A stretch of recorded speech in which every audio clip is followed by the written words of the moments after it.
Okay, this is the craziest shit story of them all. It's why I became a teacher. I never wanted to be a teacher. Get that. I wanted to be an inventor, a scientist, a famous businessman. I was going to be world famous by the time I was 35 and retired, and I was going to sail around the world and do everything I wanted by the time I was 35. One problem. I didn't know what to do. I went through my life, what am I going to do? What am I going to do? I'm going to be rich, but I didn't know how to get rich. So that dream kind of went out the window. And suddenly it was my junior year in college, and I was thinking, I'm going to graduate soon. What am I going to do with my life? What kind of career am I going to take? I didn't know. I didn't want to wear a suit and tie. I didn't want to sit at a desk. I wanted to explore the world. I wanted to see people, meet people, learn about different cultures. I was an explorer at heart, curious about things. Well, I went to this career office and I spoke with an advisor. I looked through all the literature.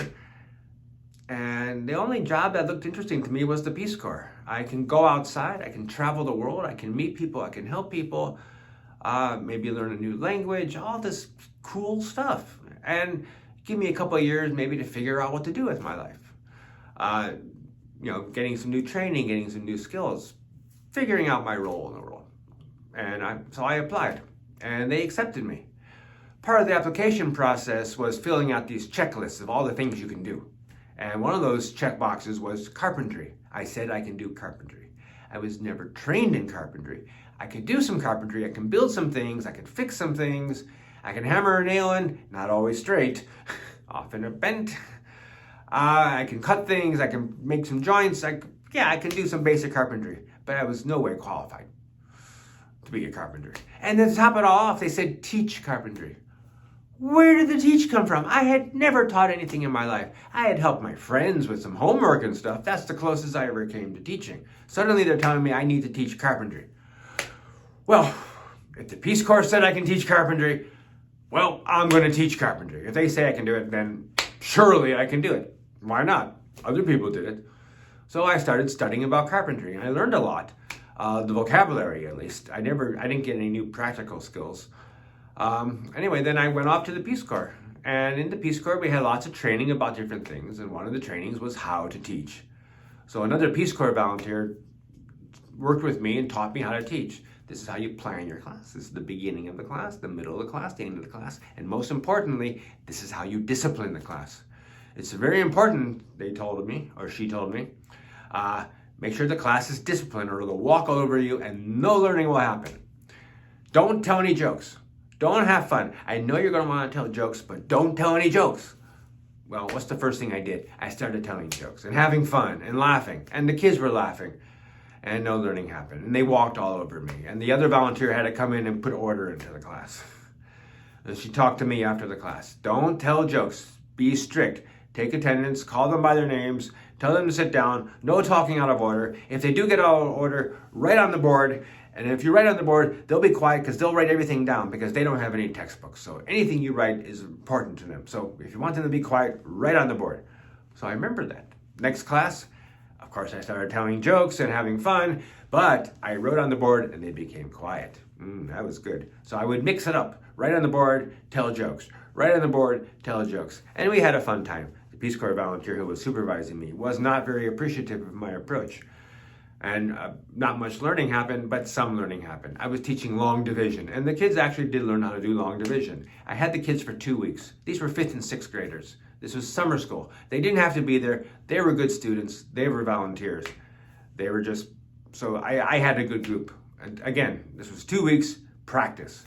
Next thing came, I had to go teach for real at a school, at a government school. I was the only foreigner in this school. Everyone else was African. They were all Cameroonians plus 2 Egyptians.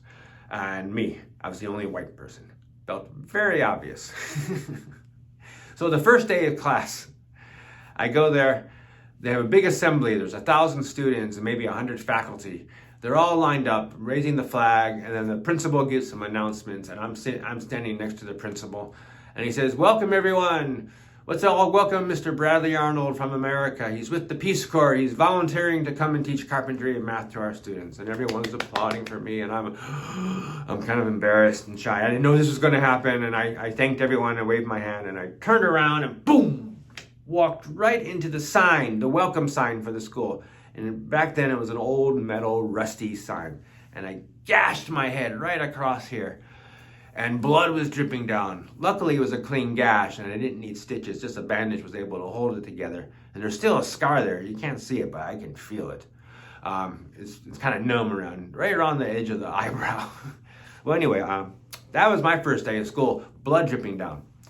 So I went to my class, and I was really nervous. I didn't have anyone there to help me.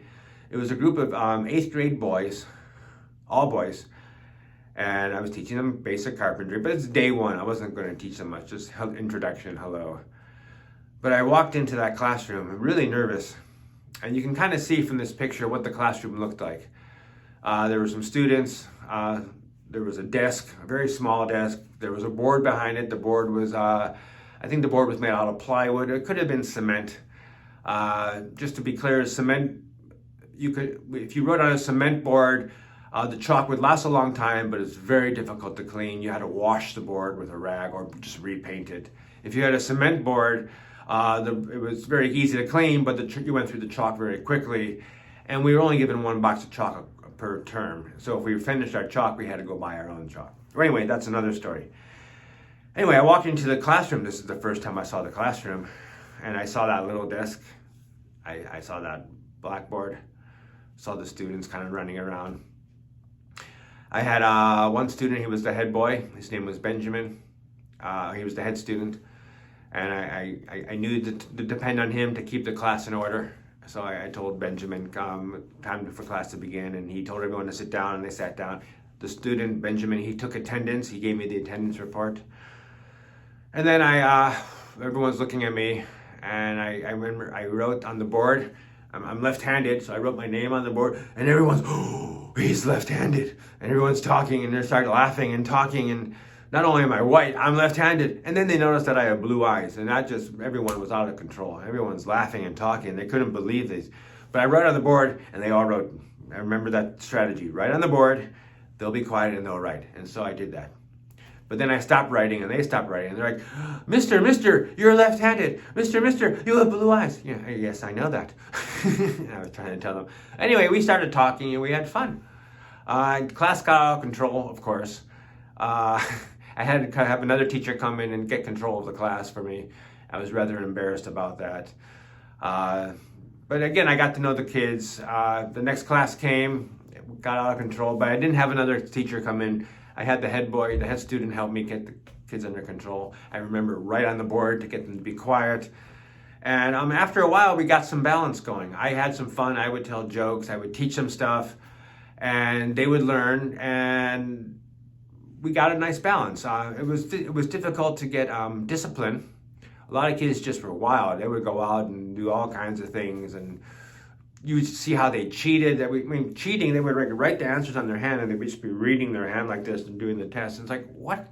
I remember one student, he wrote all the answers on a piece of paper, put it in his mouth, and he pulled it out of his mouth and he unfolded it right in front of me. They weren't the cleverest group of boys.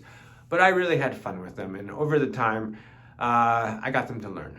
I taught them carpentry, I taught them math. I don't know if I was the best teacher in the world, but I got them to have fun. And I'll never forget, a little while after I left the Peace Corps and I came back home, I received a letter from one student, and he said, Mr. Arnold, thank you for teaching me.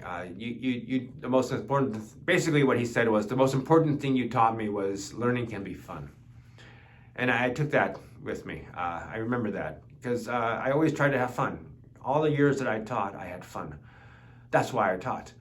I became a teacher because the Peace Corps told me. I continue being a teacher because I had fun and I liked it. Students learned. And when I can help a student learn, and I saw that wisdom grow in their face, I was like, that is why I'm the teacher. And over the years, students thanked me for that. They appreciated my class. They had fun in my class. They learned in my class. They sent me thank you notes. Sometimes I still get emails from them. And it makes me think that's why I became a teacher. And I'm so glad, even though I wasn't qualified to teach, I didn't know anything about carpentry, I didn't know anything about teaching, I'm really glad that crazy shit thing happened to me and the Peace Corps told me to be a teacher. It changed my life for the better, and because of that, I know I changed a lot of other people's lives. Oh, and to top it off, one thing followed me throughout my teaching career: clumsiness. On the very first day, I smashed my head, and I'm teaching with blood dripping down my face for that whole day. Throughout the years, I was clumsy.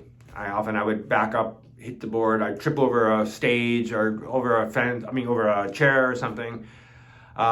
Students loved it. They laughed at it. So sometimes I hammed it up a bit. And one year, I remember I got an award from the students for being the class's most clumsy. And I'm very proud of that.